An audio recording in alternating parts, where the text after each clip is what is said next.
welcome. Welcome. Thank you so much. Welcome to our next session, which is entitled Dark Mode, How Extremism, Nihilism, and Gore Intersect Online. First of all, a quick announcement to make. We are delighted to have with us Dr. Lewis Brace and Dr. Stefan Bale, as well as Felix Neumann. I'll introduce all of them in turn. I did want to let you know that unfortunately Bettina Rottweiler from Insight has had to withdraw her paper. She was not able to make the session today. So it's unfortunate that we don't have her. The good news for our presenters is that they get an extra 5 minutes each for their presentations, but we won't have the benefit of Bettina's presentation. So let's get going. I would like to introduce first with us online, Dr. Lewis Brace from the University of Exeter, Dr. Stefan Bale, University of Louvain, and the title of their presentation is Charting Extremist Violence Online, an Analysis of Hard Gore Platforms in the Context of Mixed, Unclear, and Unstable Ideologies. Over to you, Lewis and Stefan. Thank you so much for being with us. It's 5 a.m. for these guys. Yes, good morning. Can you hear us well? Yes. Excellent, that's great. It's actually, it's 5:30 in the morning here, so I'll say good morning, everyone. I hope you're having a very good conference so far. I think it's even earlier than that for Lewis. I think Lewis is at 4:30, right, Lewis? Yeah, that's correct. So forgive me if I start to fall asleep. It's not my fault. But when we study this, we're always ready to give a good presentation. So I'm starting my stopwatch here. Yes. So again, thank you very much for coming to listen to the presentation. This is we have to warn you that this is not the presentation of a paper that in its final stage. Rather, it's a presentation of a project that we are currently beginning. The project aims to map and chart and analyze what we can call the Gore online ecosystem. So bear in mind, this is a very preliminary analysis, and we're very keen to get comments and suggestions on the way forward. Yes, Lewis, can you skip? Yep. So as you know, the background for this project is in a way 3 aspects that characterize domestic political violence and that threat. The first aspect is increasingly younger demographics, as you can see here on the screenshot on the left, if you can actually see it. It's a written question for the French Parliament when they explain that almost 70% of the people who are currently under investigation for terrorism are under 18. But that's like a trend that we see basically across the board. The second trend is the fact that we have more and more lone offenders as opposed to organized political violence and terrorism. Here is a snapshot from the Pyrrhus dataset, one of the briefs of the Pyrrhus dataset, in which we can see that the proportion of incidents where we have radicalized individuals, radicalized individuals are radicalizing increasingly alone or with small cliques and rather than within big groups and set organizations. The third part of the context is the rise of what we can call, and I mean, I don't need to expand about that here, what we can call composite ideologies, composite extremism, or conflicted or mixed, unclear, and unstable extremist ideologies. Here you can see, again, a screenshot from a policy brief taken from Gartenstein Ross's studies on the topic. Yes, Lewis? Right. So when you look at these cases in detail, when you look at the digital footprints of people involved in that, remember, mixed, unclear, and unstable, increasingly young and less organized than before. When you look at the digital footprints of individuals, such as, I think the person that comes to mind immediately is of course the Southport killer, Axel Ruda-Cabana. But many others, like here, I took screenshots of the manifesto of Ethan Miller. We think about Solomon Anderson from the Antioch shooting, many more. When you look at their footprints, we see a recurring aspect is the fact that they were going a lot to Gore websites, to websites that curate videos and images of really extreme and very often lethal violence. What's interesting to see is that this fascination for and this heavy use and of these websites is not only found in profiles that are very unclear and unclear, mixed, and unstable, but you also find this in much more classical cases of terrorism. I was recently involved in a case in Scotland of an individual, a case for a terrorism trial. His digital footprint was extremely clear, with a single ideology, extremely committed individual. But when you look between his interests for that specific ideology online, you start to see that he was, and I took a screenshot, sorry about that, from the report that I wrote for them, for the prosecution.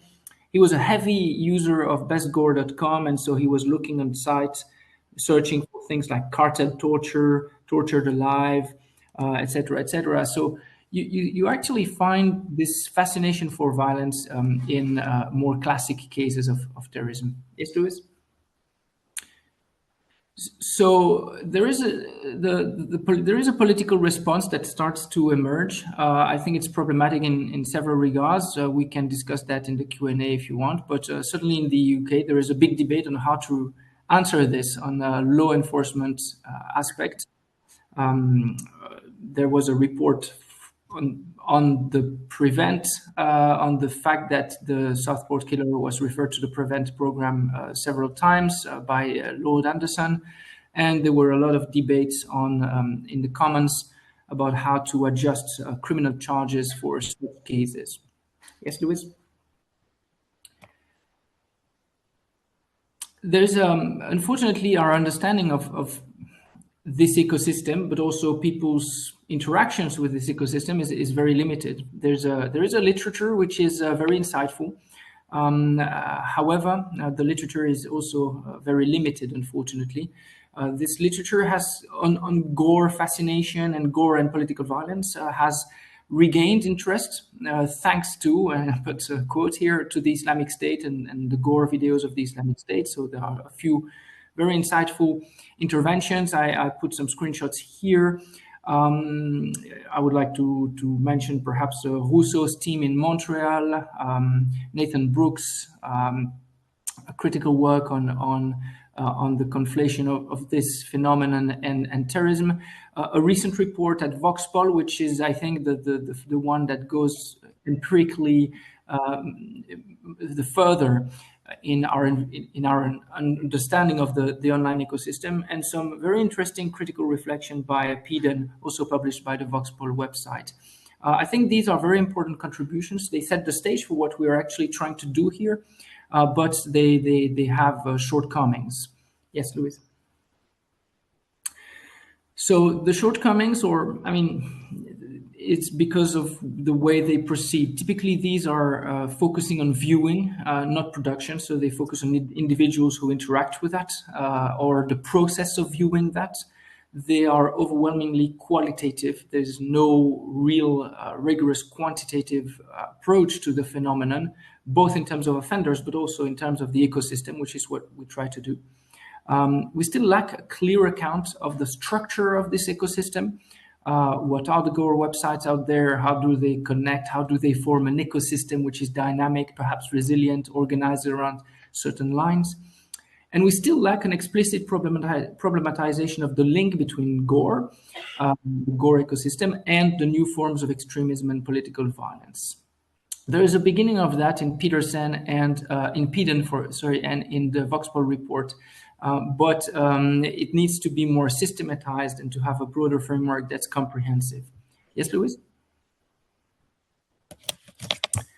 Okay, so because of that, the project that we are initiating has the following aims to address these shortcomings by having the following characteristics. We would like to focus on production, not viewing or not interaction. We would like, so the content that's out there, how is the content produced, what kind of content is out there, etc. How is it organized?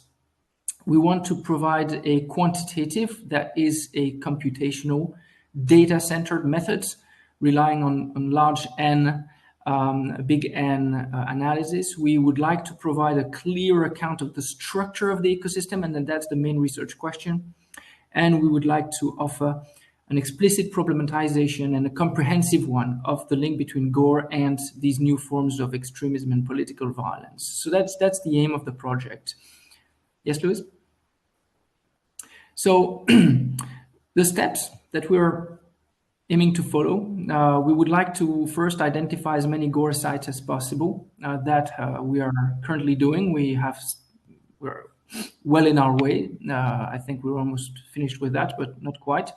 The second step is to collect a range of data from key Gore sites, content and metadata. So we're going to harvest the content and very importantly, the metadata, so behavioral metadata. So typically, how many comments on a video, who is commenting, what time, from which IP address, and so on and so forth. And the third step will be to analyze the data, so both the content and the metadata together. I insist on the together because we don't want to have separate investigations, but we want to really connect the investigation on content with the investigation on metadata to see what? Well, to see what the structure of the ecosystem is. So the key aim of the study here is to really focus on the structure. So what do we understand by the structure? We put a graph there, I mean, a kind of a visual on the right-hand side. The structure, we understand it as basically having three aspects, three dimensions that are interconnected together. The first one is what kind of network, what kind of links connect the various sites of the network together. So do we see a link to another website on one of the websites, for example? But also we aim to investigate what we call in another paper, the exo links. So for example, a URL link on a Gore website that connects to, let's say, a far-right or an incel website. So exo meaning towards the outside. So a second part of the network is users hierarchies, meaning that we aim to unveil hierarchies in terms of posting frequency, but also user centrality in the network. And the third aspect of the structure is to see how it's organized alongside perhaps niche specializations with specific Telegram channels or websites that specialize in a way in some aspects of this violence. For example, we might hypothesize that some of these websites contain more terrorist videos, or some of these forums might have very heavy far-right undertones, some of them less so. So this is the plan. We have started already. We're going to present some results here, which are, bear in mind, extremely preliminary. The aim to present here was more to collect at an early stage some suggestions and comments. And we present here the preliminary results from an initial analysis of 3 platforms for which we start to have a workable amount of data. But the aim here, of course, is to do that on a much larger scale. Yes, Louis? So some examples of what we're talking about, for those of you who are not familiar with that, we have websites like Documenting Reality, or what is Deep Gore Tube, or YNC. So you see, we have a variety of different types of site architectures. Some of them are really sort of video sharing.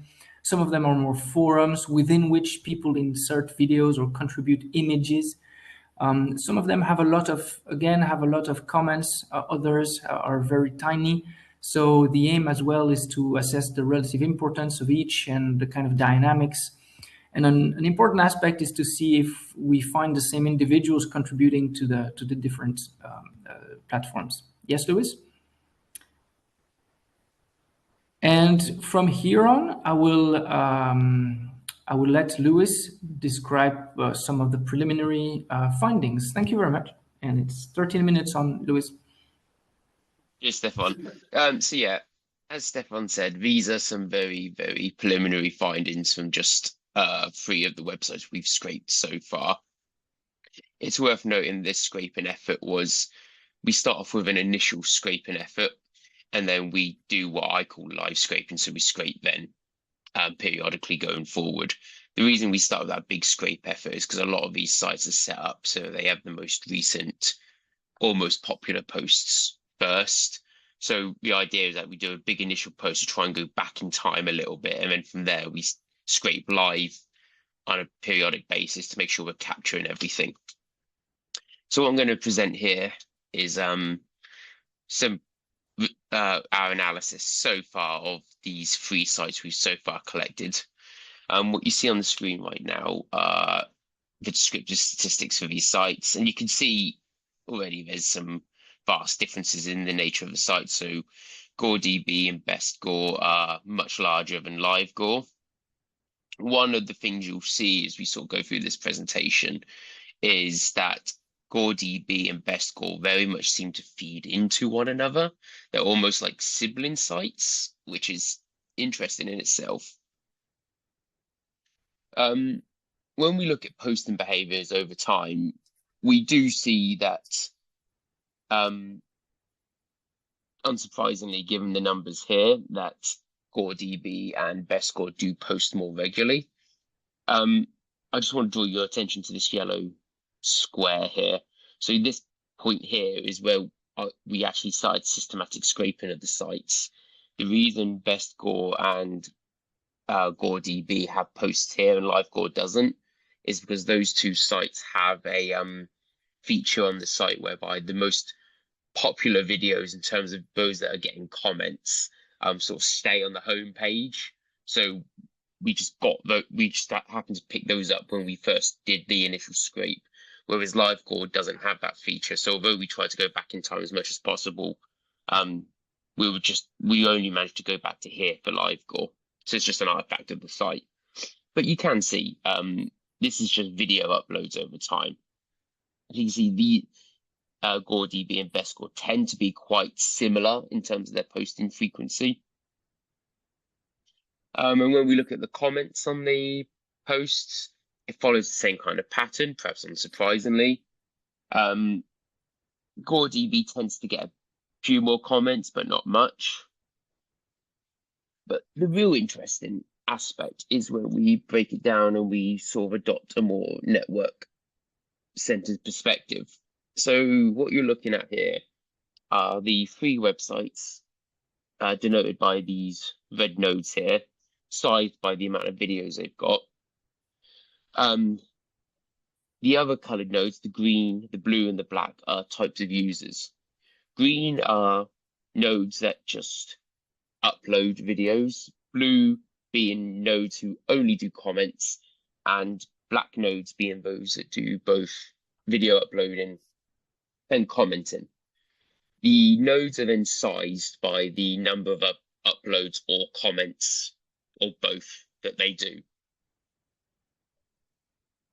And what we see is the vast majority of users are just commenters. So they're just posting comments, obviously watching some of this content.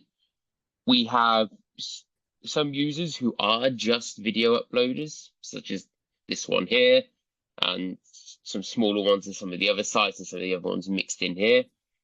But then the smallest demographic by far are these individuals who both upload videos and post comments.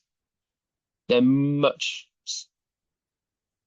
they're far less frequent, and that speaks to something of the dynamics of how these sites are structured. One thing I do want to mention is that obviously we cannot guarantee for sure that the user on this site with this username and the user on this site with this username are the same person. I want to emphasize we cannot guarantee that for sure.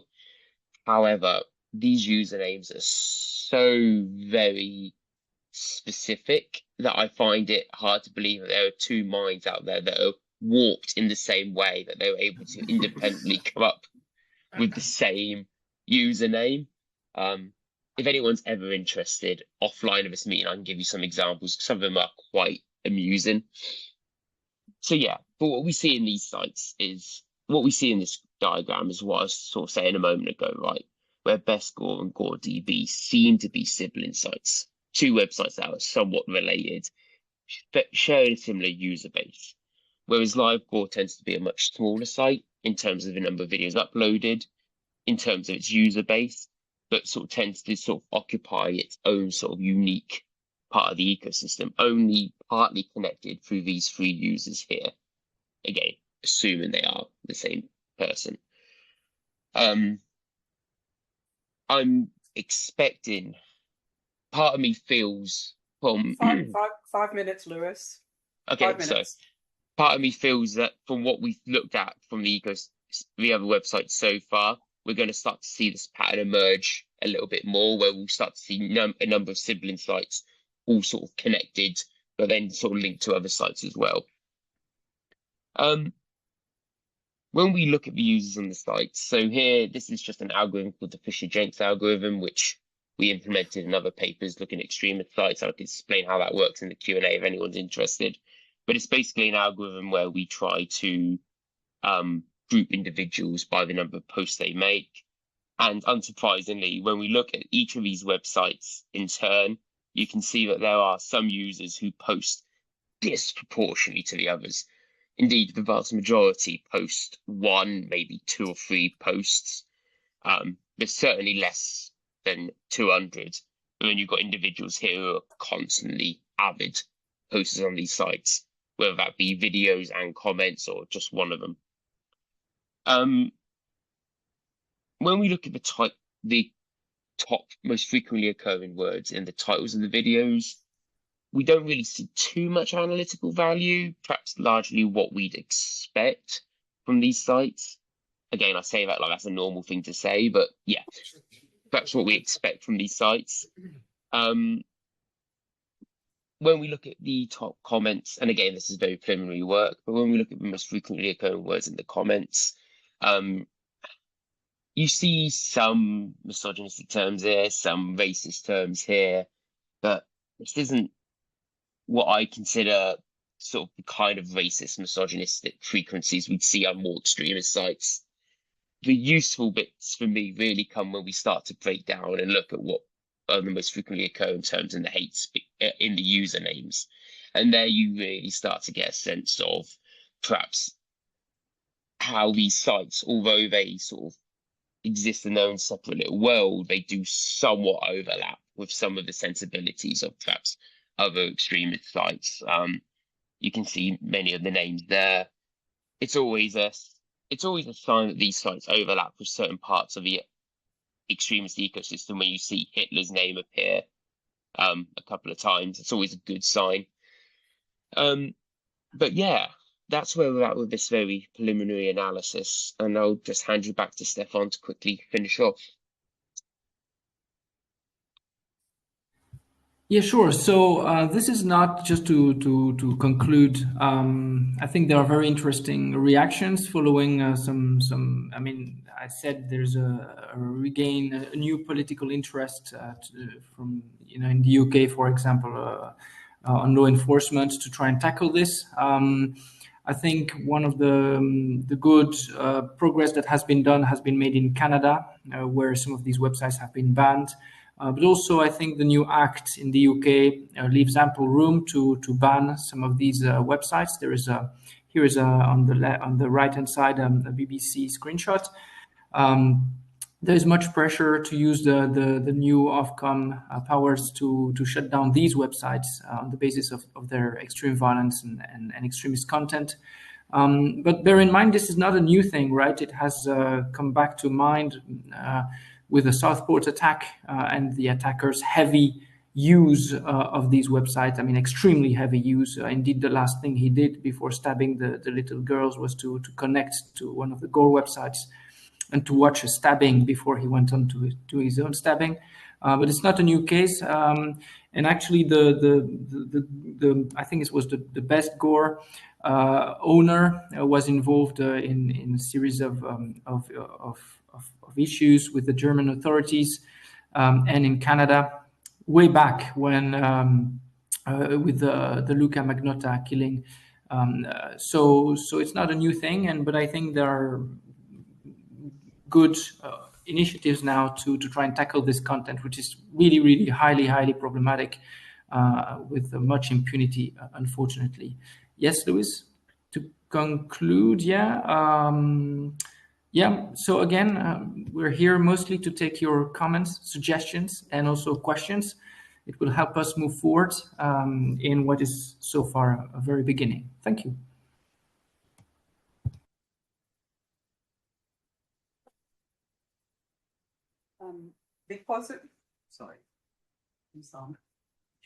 Because of the unusual hour that both Stefan and Louis have had to get up to do their presentation, instead of you're more than welcome to stay online now to listen to Felix's presentation, but in order to give you early release so that you can actually go back to sleep I will stay. You're going to stay. Louis, are you also up for that? Because we might hold questions. No, Louis is looking unconvinced. We're taking his rest. We're going to do our 5 minutes of questions now. So before we go to Felix. So over here. Hello, Dr. Zoran Henrich here from Manchester, UK. Really interesting to see kind of the networks already expanding, even just preliminary. I was wondering, when you look at video uploader, commenter, and the ones that are doing both, is there a way to also link this to severity of content? I know this is maybe not possible because everything is quite shocking and crass, but is there a way to see, for example, that those that are doing both are also sharing the most extreme kind of content? How do those sites work generally in regards of sharing across several platforms, etc.? I was kind of wondering what kind of intel you can get from that.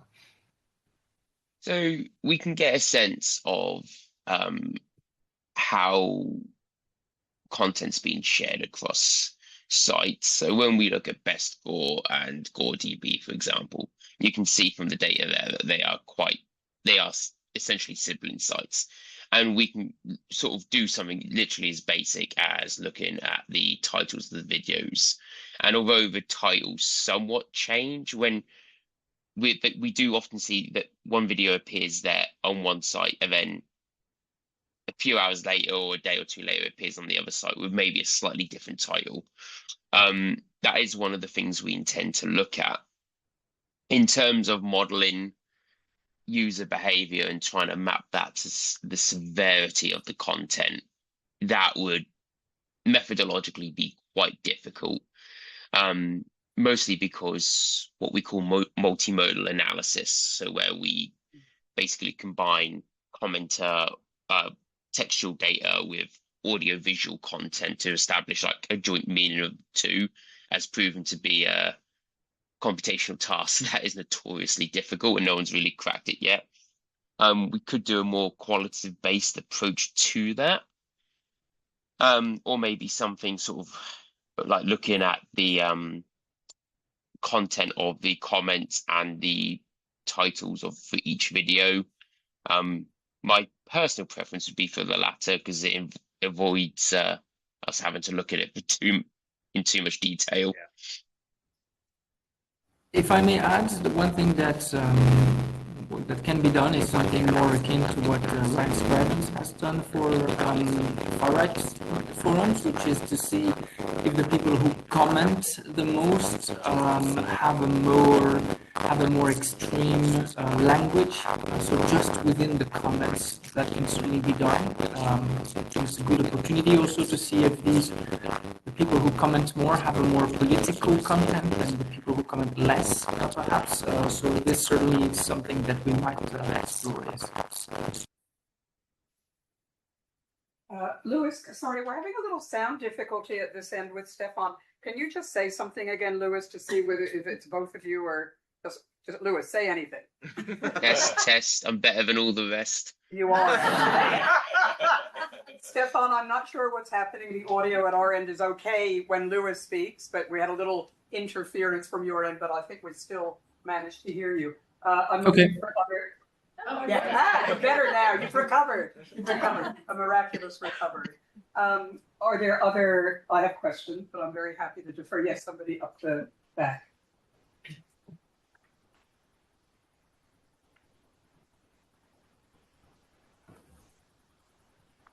I'm afraid we can't hear. Without the microphone, we can't hear.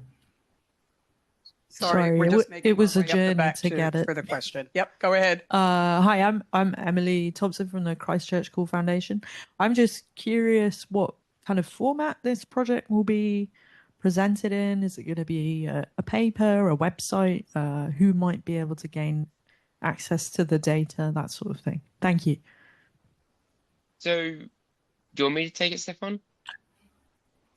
So we're going to do a couple of papers looking at different things. Firstly, we're going to look at the sort of broad structure of the sites, and then perhaps a follow-up paper where we look a little bit more at this sort of content and the sort of by content I mean the actual comments and so on.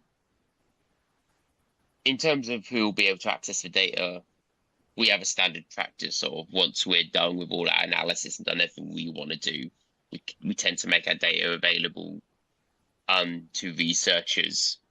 But because of obviously the nature of it, we only make it available to those who sort of email us, who we can actually who actually are researchers and not just anyone asking us for this kind of stuff. I think there will be also, I mean, usually when we have a paper, we tend to write, let's say, a blog post or a policy brief or something more, policy facing than the academic paper. Thank you very much. I'm going to ask, I think, what's going to be the last question now before we move to our next presenter. So I got very excited, Stefan and Lewis, when you started talking about examining production and not just consumption, because production to me, I got excited because I thought you meant by production, Lewis, what you referred to when you mentioned multimodal analysis. So, the actual making of these in terms of choices around lighting, audio, visual, use, other kinds of technical aspects. But and I appreciate the difficulties that you've pointed to. But let me come at the question in a slightly different way.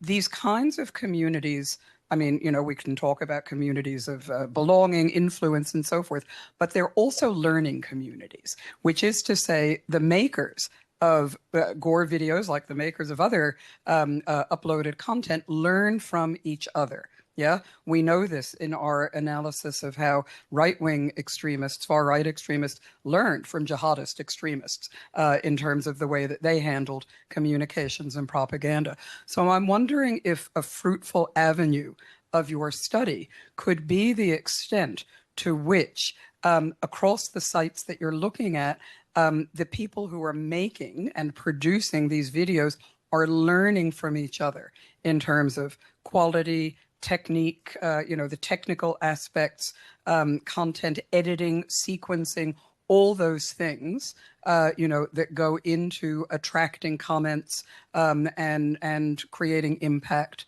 and influence. So would love to hear your thoughts on that.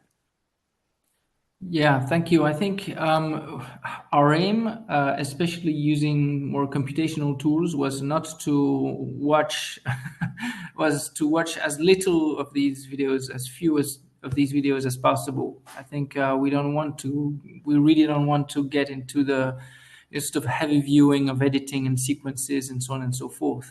But yeah, I agree that like in video titles or the way the image that is shared as the main image of the video, for example, like, the video that you see just like on YouTube, people tend to to take the image that they think is going to, when people look at the scroll down the videos, the image that they think is going to grab the attention. So things like that, yes, I think it's fruitful. We can have a look at that. Thank you for the suggestions. I think when it comes to really the deep down editing of the videos, I don't think that's an avenue that would go down to. But Lewis, what do you think? Oh yeah, unfortunately, in building the scrapers to extract the data from this stuff, I've seen quite a lot of this stuff. And obviously there is a certain amount of editing in terms of like when they cut the video and stuff off. But other than that, most of the stuff is things caught on like phone cameras and so on. So there's not really too much sort of like editing or like actual like sort of production stuff there. But we do see, like Stefan was saying, from certain choices like the choice of the thumbnail and so on, we do see certain trends there. Like one of the things I've noticed is that the videos that seem to get the most attention are the ones that sort of have women and stuff in the in the thumbnails. So again, I haven't analyzed that numerically yet. This is just from my own observations from looking at these sites for a while, that these are the kind of trends you do see. So there is something there about the choice of thumbnails and those kind of things that, yeah, I think might be worth looking at. Okay, terrific. Thank you both very much for your presentation. We can have another round of applause. Thank you for being up so early.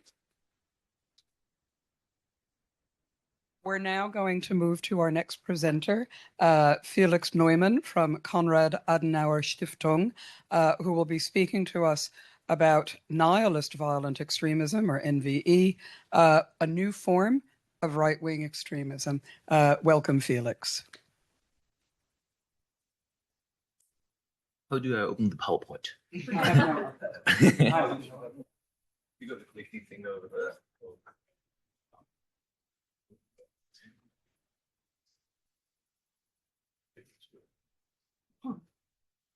Closing remarks. No. Okay.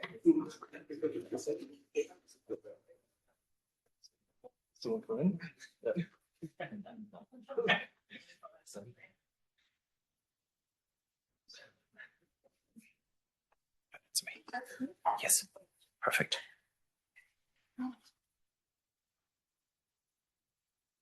Perfect. Thank you very much for having me and putting the NVE topic on the agenda. Depending on where you have been today during the different sessions, you might have come across the term nihilistic here and there. So it's definitely something that's going around or in different communities, in different forms of extremism. By the way, should I use this or can everybody hear me? Okay. I will use it. Okay. Perfect. So welcome. Thank you everybody for having me. I will have a deep dive, a small one, into the topic of the nihilistic violent extremism. So the question I asked myself is this a new form of right-wing extremism? Because, and that would be the problem description at the very beginning, all you see, in my opinion, is more like a working definition. So we have no idea what nihilistic violent extremism is. It kind of has a political connotation. So it definitely is extremistic. It is also terroristic. It has many elements and narratives of the far right in it. But if we look on the operational level, we see a lot of child abuse of CSAM. We see a lot of rape. We see a lot of violence. And depending who you asked, it might go into a different direction. So the FBI came up with the first definition from a state perspective, and that was shortly after criticized by a Canadian researcher called Marc-André Argentino, who I think is the guy who worked on this the most. So he criticized the FBI definition, came up with his own definition. A little bit later, the colleagues from the ISD came and pretty much said, yeah, all right, but there is a lot of non-ideological things in it. We have to look at that. And then there are other colleagues who say, that's also right, but there's a lot of extremistic movements in it and a lot of extremistic far-right narratives. So we also have to keep an eye on that. So, and those narratives could not be far away from more each other, which is why also the state authorities have a lot of problems dealing with it. So depending which state you asked, they might put it in only child abuse. Others put it into far-right violence. Others put it into organized crime. And that is very problematic because that is a transnational phenomenon, which means that you can have one person in, for example, Germany, who cooperates and works together in his group with other colleagues in France or the US or in Australia, and they form a group. But if Australia classifies NVE as organized crime, Germany classifies it as child abuse, and maybe France classifies it as far right. All the states work with different groups on the same problem, but they don't talk to each other because the organized crime unit in Australia doesn't talk to the far-right group in France, and the far-right group in France doesn't talk to the child abuse group in Germany. So that's basically the problem. And the goal is to bring a little bit of discussion in it, to build a small analysis, bring the key elements in it, and to bring a new definition by myself. So that is the goal of my research here. I analyzed some manifestos, especially from the Order of the Nine Angels, the Maniac Murder Cult, and the Temple of Blood, as well as some court rulings, as well as some secondary literature from other researchers. So we start a little bit with the ideology. So because I have a little bit more time, I can go a little bit more into detail, and I would like to start with the Order of the Nine Angles. So that is a group that was founded in the 1970s in Great Britain by a guy called Anton Long. Anton Long is not his real name. Some researchers assume that the real identity of Anton Long is David Muyat, which would be the founder of the Nationalist Socialist movement in the UK. So you can already see where the political orientation of that group might be. The Order of the Nine Angles has a very difficult understanding literature. It really aims to confuse you. It's not like the other literature from other terrorist organizations, which pretty much explain to you why the world is bad and what we have to do and what the motivations are. The literature of the Order of the Nine Angles is very confusing, but the most important point is they believe that the entire world is divided into so-called aeons. Those aeons are steps in the development of human society. And right now, we are kind of stuck. Normally, we should evolve in the near future, but certain things like democracy, women's rights, equality, etc., they are a threat to that development. So the goal is to get rid of those things by creating chaos, by destabilizing democratic societies with the use of violence and so on. So for those who have working on accelerationism, you see all the things that are in line with that. But there is one thing that stands out, especially compared to other far-right groups we have around the world. And that is that the Order of the Nine Angles promotes very satanic worldviews, which means that they openly promote rape, child abuse, and anything else that is so horrific that even other, let's say, normal neo-Nazis in other countries do not use as a tool of their fulfillment of their political ideology. The second thing, which is very interesting about the Order of the Nine Angles, is that they openly promote to infiltrate other organizations, especially state authorities, police, and the military are very good targets to get the inside knowledge, to get the operational knowledge, as well to get maybe information to, in the best case, nuclear weapons, and so on. So there are cases of the Order of the Nine Angles where they infiltrated groups, where they also committed crimes, but I will not go into detail of that because the next step in the historical lineup would be the Temple of Blood. The Temple of Blood is the US branch of the Order of the Nine Angles, and it was founded by a guy called Joshua Sutter. The interesting thing here is that Joshua Sutter was paid by the FBI as an informant to hand out information from the far-right scene to the FBI, and in return he got roughly $140,000. That money he used to build the Temple of Blood, especially their propaganda machine, their internal press, where they not only published, let's say, papers, as we do, but they also published books. Those books are also not really easy to read, not because they're very complex, but they are the end of horrific things you can imagine. The interesting thing here is that the original idea of the Order of the Nine Angles to infiltrate other organizations comes in place with the Temple of Blood, because the Temple of Blood infiltrated the so-called Atomwaffen Division in the US, and this led to the situation where all the literature from the Temple of Blood was mandatory. So all the propaganda to promote rape, to promote violence, to promote child abuse was a mandatory reading in the exorcistic movements in the US in first place, and then in all the other European Western societies. And that was at the end the breaking point of those movements. For example, the Atomwaffen Division. Do we support those things? Are those a legitimized tool that we want to use? Some agreed, some disagreed, and that's why they also broke up within. So that would be the little bit of the historical lineup with regard to the ideology. So the key elements, as you can see, would be it's a combination of far-right, very, very far-right narrative with unrestricted violence.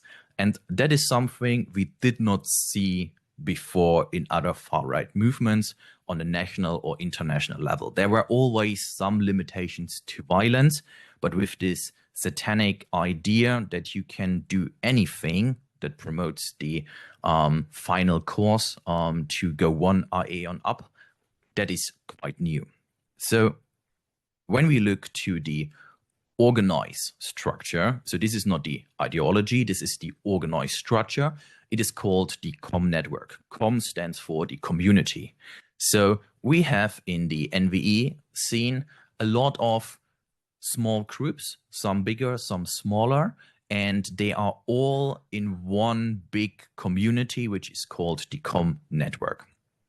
So the COM network, the original historical background would be that it was most likely developed or formed on Discord, where young people met and they committed cybercrime. So one person did a cybercrime, he got some Bitcoin, maybe he did some cybercrime in the real world, and he posted it in that community. And shortly after, he got credits for it, but others said, that's really cool, but I can do it better. And shortly after, there was like a competition, who can do the best cybercrime? And over time, infiltration happens with some ideology from the very far-right scene.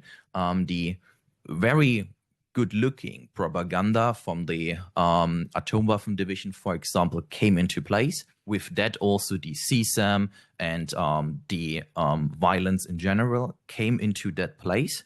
And that competition with the ideology formed the original COM network that we see now. So it is online based, it's mostly young people, and it's very competitive. So the original idea, who can do the best cybercrime, evolved into a situation, who can do the worst violence, who can do the worst real life crime, and so on and so on. So what we are seeing now, but that really is pretty much something we know today, tomorrow it might change, is that the COM network is based on 3 pillars. That also comes down to the research of Marc-André Argentino, who would argue there is the cybercom, which are the original pillar, with the cyber activities, where there's also a financial interest.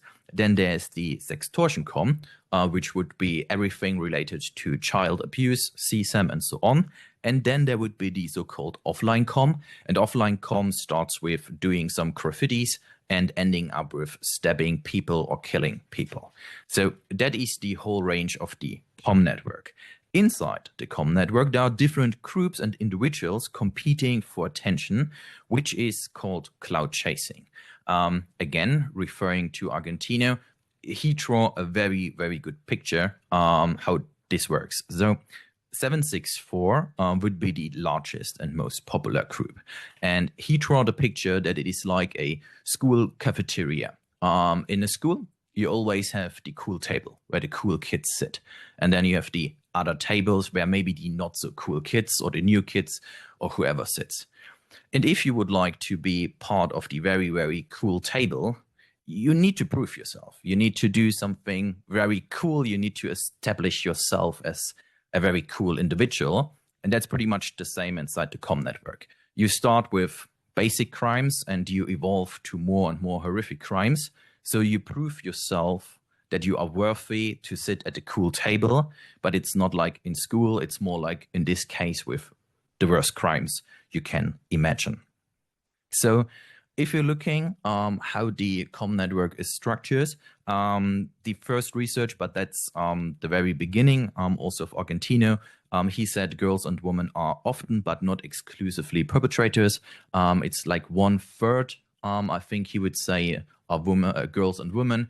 2/3 would be boys and men. So let's get a little bit to the end. The end would be the question, and I try to portray this. I'm not sure if we can see this clearly, but it's like a face with two faces. So is it nihilistic violence or is it terrorism? How political is that whole movement? So that is a very important question because, for example, in Germany, we would only classify extremism as something where there is a political meaning behind it. That's the difference between normal violence, where there is no political intention, no political motivation in the actual act that was done. The problem with the NVE scene is, and I had 3 observations, is that the extreme political narratives have different, there are extreme political narratives, but with differing intensity, which means you have people inside that community who are very political, but there are also people who are not political at all. They don't have an interest in the political discussions. They may be reading the manifestos, but there's no need to understand them. And then you have the other people who are more likely up in the hierarchy, who read but also publish those manifestos, who strongly believe in the far-right ideology and who would like to push those narratives originally coming from the Orders of the Nine Angles. And the second thing would be, and I touched on that briefly, is that there's a different in-depth examination of the literature. New members have no idea what the far-right scene is about. They may be reading those manifestos, they may not. They may be interested in it, they may not. Others are strongly interested in, and they will push those narratives. And the last thing, and that's something I would also call the terrorism vibe, is that the aesthetics and the group affiliation, they outweigh the ideology. So Marc-André Argentino would argue the motivations for the crime. In first place, the primary motivation would be the clout chasing. The final aim is to be up in the hierarchy, that you become a member of the very cool table. The second motivation would be grievance, and the third motivation would be the political ideology. So this does not make it easy for researchers, but also for police or state authorities. So I would argue there is a nihilistic spectrum. The spectrum starts with nihilistic violence. People who have a lot of grievance, they don't see any positive things in the world right now. They have a very misanthropic worldview and they are very unhappy in life. They are influenced by Gore websites. They're influenced by other violence that is out there. There are maybe some connections with the incel community or with other violent extremist groups, but they are not political in general. A very interesting example of that would also be cases of the oh no, I forgot the name. The true crime community. The true crime community would be a very good example because they are fans of violence, of very specific violence, and they try to recreate that specific violence without any political means. The next step would be that we have nihilistic extremism, which means that there are people who at least believe a little bit in the political far-right narratives, which means that if they would pick somebody for their crimes, it would not be random. They would specifically pick a woman, a people of color, a member of the LGBTQ plus community, or whoever they would like to aim at with their violence and their ideology. And the last form would be the nihilistic accelerationism, and that's the only case where there is really a political goal at the very end. They would like to achieve a new world or a new status in society whatsoever, and that would be the third form. The last point I would like to make before I end is the role of cloud chasing. So I came up with this thought because in Germany right now we have a lot of Russian influence, and you might came across the term useful idiot. Useful idiot describes, in this case, a person who works part-time for the Kremlin and, for example, does some pictures of critical infrastructure in Germany. That person is hugely interested only in financial means. He or she gets money to do some pictures for the Kremlin. But he or she has no idea about the short-term or long-term strategy of the Russian propaganda whatsoever. But at the end, he does some he is a threat to our critical infrastructure, and that is the case with him or her. With the role of cloud chasing, I would argue that if you have one person who is not political, who is not racist, who is not far right, but tries to impress a person that is very, very far right, and therefore does not choose randomly a woman or a man for his or her action, but a specific person, because he or she knows if I target that person, I get more credits to sit on the cool table. The motivation here is not far right, but the motivation here is far right. So the actual perpetrator is a tool for somebody else to do something he or she doesn't want to do by himself. So this makes it very complicated, especially for police, to classify it. I think somebody on other panels said the best thing today, that we like to classify things, but right now it's not easy to classify things. And with that, I would like to end my presentation and thank you very much.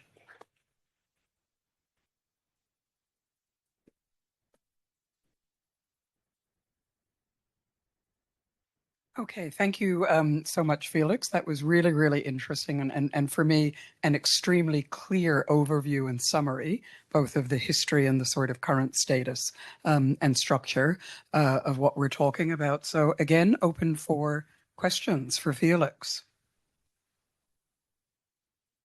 Please. Thank you. Thank you. I was wondering, when we're working in the UK with people like on the front lines, or I work a lot with people that work with kids in schools, etc., and they're seeing this kind of playing out in real time, there's often the sentiment that it is not at all politically motivated, as you say, that there's like this kind of overarching hierarchy, but that it's a lot of kids that do not see any kind of sense in the future, they're not seeing a place in current society, and they're frankly just bored. Do you feel like when people are saying that is too simplistic, like where does that sit within that current conversation? Can you talk a little bit maybe about the motivation, how people are going to the hierarchy beyond chasing the cloud? Like, how do people get into this? What are your observations on that? I think to the first point of your question, when people work with kids, I think that's a very important work to get the whole picture. I don't do that. I just read stuff, but when teachers, for example, actually talk to children, especially young children or teenagers, I think that just helps to form the whole picture. And if they say they are just bored and get through that way into that community, we need to calculate that in. From my observation, I would argue that it's the interest in violence, like we have heard with the other presentation. If you start with gore content, you just want to have a more explicit view on more content. You start simple, maybe somebody else drags you in, shares more content, and then it's like a competition because he sent you something, you would like to respond sending something even worse. And so it stacks pretty much up. The other, no, I think that's it. Yeah, sorry. So, I have a couple of questions for you, but I might knit this together with the one that's just been asked. So I think one of the elements that you've brought out very successfully is what I would call, and I don't mean at all to trivialize by using this term, but I think it is salient, the sporting element of this, okay? That young people are, and the competition element, it is being treated as a form or a kind of dynamic of sport. So there's a sporting dimension. Let's put it that way. Now, I would like to unpack with you, or to hear your unpacking of the nature of the violence here and how that connects with this idea of sport. And this is the scenario. So when we talk about people being attracted to violence, I'll use the example of my husband. Okay, a generous, gentle, lovely human being, absolute love of my life, who will carry a spider out of the house, right, rather than do it in, but who will happily watch war films with blood and guts and organs, you know, spilling out all over the television or the cinema screen, right? But in real life, he is so anti-violence, it's not funny.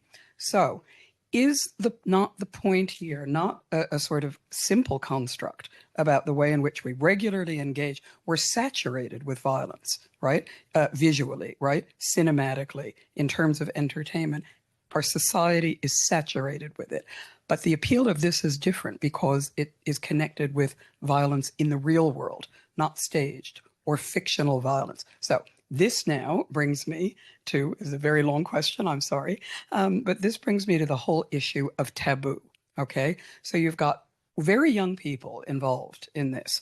One of the things we know about young people is they really like to test boundaries, and that they are drawn to things that are forbidden, that are taboo, that lie beyond or outside what we see as permissible in terms of social norms. So I'd like you to connect that, if you can, also with the dimension of competition and this sort of sport. What is that relationship between the sporting dimension and the taboo dimension about, and is it that admixture that is particularly attractive to young people?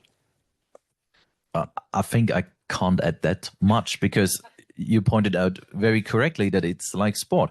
You can look at any sport you would like to do. If you have a swimmer, there's a certain record for like 100 meter or 200 meter, and he would like to go faster than the current record. It's the same with the NVE. If you have like a football player who scored 30 goals last year, he would like to score 31 or even more. So there's a competition. And I would say that this competition is very important. And as you mentioned, the violence we see in our society is most likely staged. But in this case, you can create violence. And this is also the difference between watching a World War II documentary or even a really, really realistic movie. You can create something that was not there. So I don't want to be too explicit, but the violence in this scene is in a way creative. It's not like that you have every time the same violence. It's like write my name on your arm with a pen, then knife my name in your arm so we can see the blood, and so on and on. So it stacks up. You start simple and you go worse and worse. Escalation. And what I forgot to say, but I think it's very worth to mention, is that victims can become perpetrators and perpetrators can become victims. That is also a huge difference compared to, let's say, the normal extremism scene.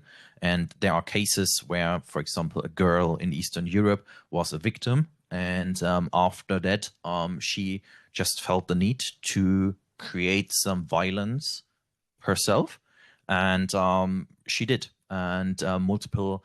So she tried to convince somebody successfully to do a suicide attempt on camera, which was also successful. And he live streamed that. And so she got the credits to push somebody in suicide on live camera. So that's something, yeah.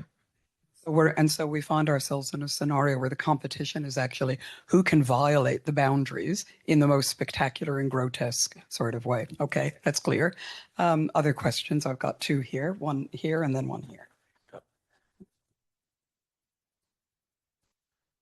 Felix, it's probably the third presentation I've seen on Cove, nihilistic violent extremism, whatever people are wanting to call it now. And I think that you've put it together really well. It's probably the first one that I've actually understood it, particularly with that cafeteria analogy. I'm going to be using that. It just got me thinking about, do you sort of see this evolving more into like as a recruitment tool for the far right? Just thinking about how some far right sort of networks use like gyms where they go, oh, you know, you really like working out. We like working out. We're going to have this barbecue where like families are coming along and you can come along, and then they sort of are exposed to more of that rhetoric. Is it going to be like, hey, the stuff you're posting is really cool. Come join this group where you can post more of the stuff, and then they're going to be more exposed to that? I'm just sort of thinking like, will it evolve into that maybe, or? I don't think that the, let's say, normal far right will use the NVE community for their purpose, except you have far right communities who openly support rape, child abuse, etc. But in general, that's more likely a narrative that they are against. So it will be very hard to find a far right community in the Western world that openly supports those narratives, but maybe then they will use them. But I don't see this because the perpetrators are also so young that it's not very easy to A, find them, B, get a picture of them, or get them in front of the camera and say, I would vote for party A or whatsoever. And regarding the social activities, that community is heavily based online. So they communicate online. There are some parts that operate offline, the offline com, but they also, let's say, try to hide themselves. So the real identity of the perpetrators, it's very hard to find out. Over the years, they got more professional, which also makes it more harder for the state authorities. So I would not say that the far right in any nation can benefit from that movement. Sorry, we just need the microphone here.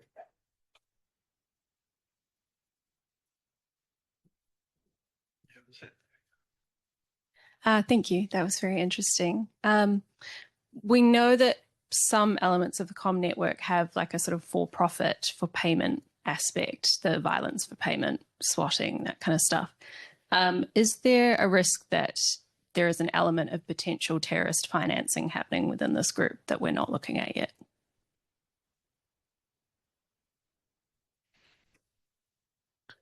Depending how you define terrorism with the act afterwards. I think if you just have, like in the community, I think they are called law books. So all the people who are in that community have shared or got out some information of their personal life, for example, address and so on.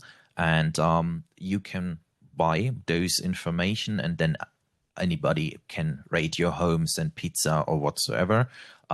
So probably there is potential for terrorism financing, but it really depends on what a group or an individual is doing with that information. So if you have members of the nihilistic accelerationism who need that information and they will use that information to kill a very specific person, that would be terrorism. If they use it to send 100 pizzas to just annoy the person or harm them in any way, that would not be terrorism. But is the murder of the specific person, unless it's ideologically driven, it wouldn't be terrorism anyway, right? It would just be murder for hire. Yes. Yeah. Right. Yes, there's Max up the back. Sorry, the microphone has to go all the way back there.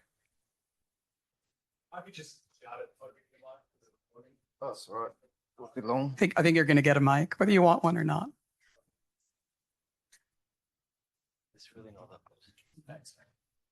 Hi, Felix. I just wanted to address a bit of an elephant in the room in terms of the terms. The term nihilism and why we're using it in this context. So I'm a big fan of Russian literature, to out myself. I was first introduced to political nihilism through Turgenev, you know, Fathers and Sons, where it's explored most famously. Dostoevsky, Brothers Karamazov in the character of Ivan, of course, riffing on the great Russian political nihilist movement, of which it was made famous, the idea of, you know, secularism leading to some very horrible outcomes, which, you know, in fact, as we know in the 20th century, turned out to be true. But you can also look back in ancient philosophy as well, where we can see nihilist elements, you know, from Socrates to even Buddhism, things like that. And of course, if we go to philosophy and psychology, we have Schopenhauer and we have Nietzsche, you know, developing these ideas as well. Nietzsche most specifically, again, kind of warning us that, you know, the turn to secularism leads to forms of nihilism, etc. So you've given a very nice overview of the way in which, say, the ONA, for example, are, you know, in terms of their structure and their ideas. What I would ask you is if we're to agree generally that the broad definition of nihilism is that of meaninglessness or chaos and disorder, you know, as a response to societal norms, etc. But also, sorry, just as a tag, you know, even in the 20th century, the Dadaist art movement, they embraced nihilism as chaos in their artistic expression. How are we understanding nihilism in this context, given that the ONA do have actual aspirations for a transcendence beyond this realm to another, one eon to the next? Perhaps I suspect the term might be being used a little bit incorrectly. And please, steelman me, prove me wrong. I think the term nihilism is there because no matter if you, in my case, no matter if you look at cases from nihilistic violence, nihilistic extremism, or nihilistic accelerationism, there is no real goal at the very end. So that is also the difference to the ideas of the Order of the Nine Angles. The Order of the Nine Angles have the idea that there could be the next development step of the human society. And if you look to accelerationism, they also have the idea we just need to destroy anything so we can build something new. But if you look at the nihilistic people, they say there is nothing we can fight for. It's pretty much the end. We can use any form of violence because there will not be a better world tomorrow. We are not fighting for a political goal. We just want violence.